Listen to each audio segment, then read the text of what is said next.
Iwi from Te Atiawa and Ngāti Toa here today,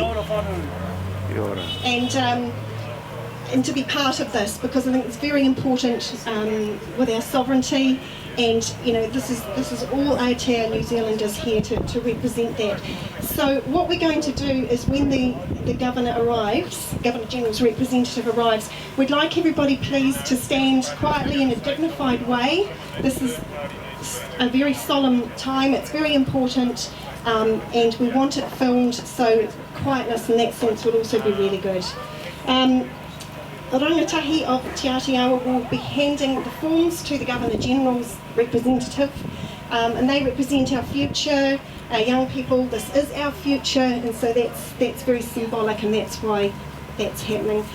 In the meantime, Greg will be reading out what the petition is, and then from there Greg will lead the procession to auction off our Democracy at Parliament buildings, and he's going to tell you more about that, because our democracy is for sale. It's going to be a great show, and he'll lead you there if you want to go to that this afternoon.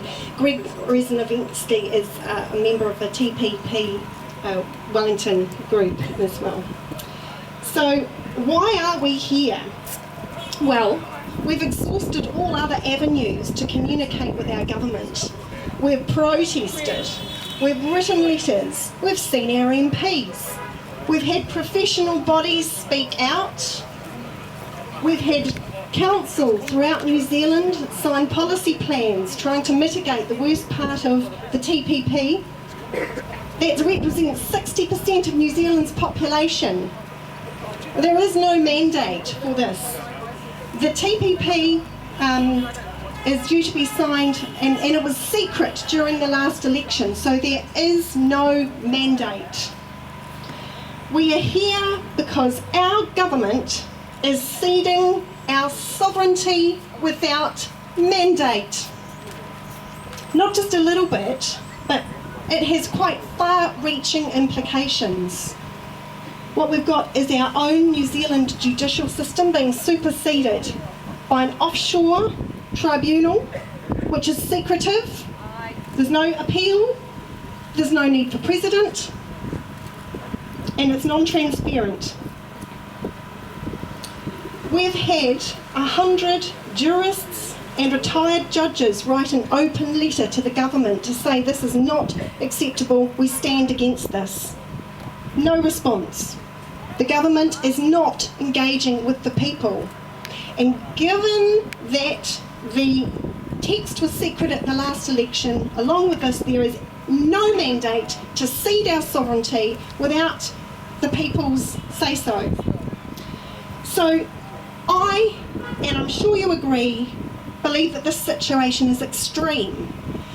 It's extreme because now there are 1,608 American corporations which will have access to sue us through this tribunal, who have a reputation for being extremely aggressive and litigious.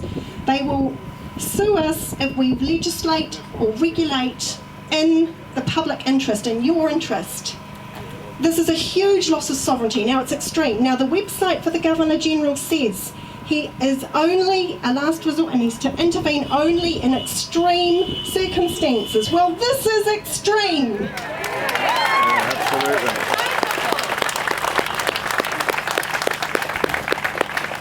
And because there's no mandate, it makes it unconstitutional. The Governor-General is our constitutional guardian and our democratic guardian.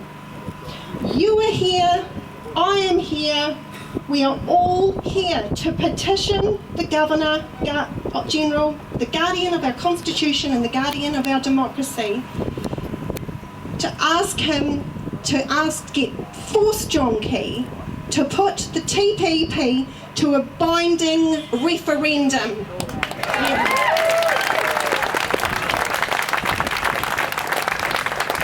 We will ask him this today respectfully, but we're not asking pretty please. We're saying you served an oath to the people. Your words were, I will serve the people, so help me God.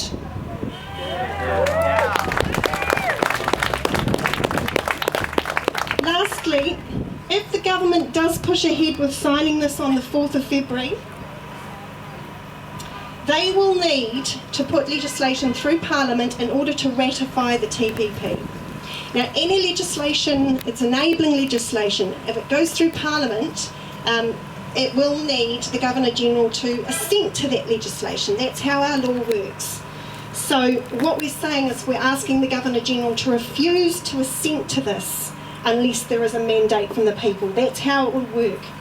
But if they push ahead anyway, after the 4th, we will be back. And there will be more of us. We've only just started. We've only just started reclaiming our sovereignty back and our constitutional rights. Our rights for self-determination, not John Key's determination.